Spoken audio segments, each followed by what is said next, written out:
कितनी अजीब बात है ना।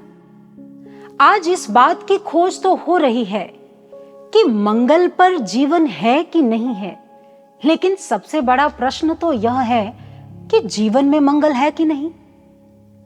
सुख के समस्त संसाधन जुटाने के बाद एक बात तो समझ में आती है कि हमारे आसपास सुख के साधन तो बहुत हैं, पर सुख कहीं नहीं है। मूलतः सुख का स्वरूप बदलता रहता है। पिछले महीने जिस वस्तु को पाकर हम बहुत खुश हुए थे, आज उसमें वो खुशी नहीं है। और समय के साथ साथ सुख की परिभाषा भी बदलती रहती है। हम वस्तु बदलते हैं, व्यक्ति स्थान बदलते बदलते जीवन की इस रैट रेस में दौड़ते दौड़ते थक जाते हैं। पर क्या कभी रुककर सोचा है, ख्वाहिशों के बोझ में बशर ये तू क्या कर रहा है?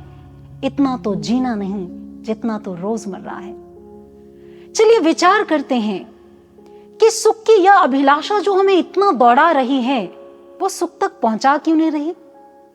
यदि सुख साधनों में नहीं है तो सुख कहां है? इसका सटीक उत्तर काकभुशुंडी जी रामचरितमानस में देते हैं।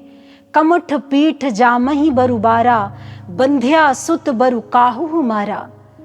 वो कहते हैं कि हे पक्षीराज, भले ही एक कछुए की कठोर पीठ पर बाल उगाए, एक बांझ स्त्री का पुत्र किसी को मार डाले, आकाश में फूल उगाए या अंधकार सूर्य का नाश कर दे, ये जितनी भी असंभव दिखने वाली बातें भले ही संभव हो जाएं, लेकिन जीव ना ले सुख हरि प्रतिकूला। प्रभु श्री राम जी के बिना, उनकी भक्ति के बिना जीवन में कोई भी सुख को प्राप्त नहीं कर सकता।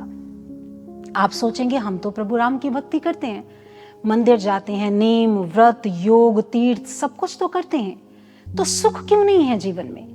तो तुलसीदास कहते हैं एक ही कमी है कि अभी तक प्रभु श्री राम जी को तत्व स्वरूप से अपने अंतर्घट में जाना नहीं है, देखा नहीं है। इसलिए तुलसीदास कहते हैं प्रभु श्री राम को केवल मानो नहीं, उन्हें तत्व से जानो, क्योंकि परमात्मा को तत्व से अपने भीतर देखने के बाद ही आप अपने आनंद स्वरूप को जान सकते हैं और सदैव स्थिर रहने वाले आनंद को प्राप्त कर सकते हैं। जय श्री राम।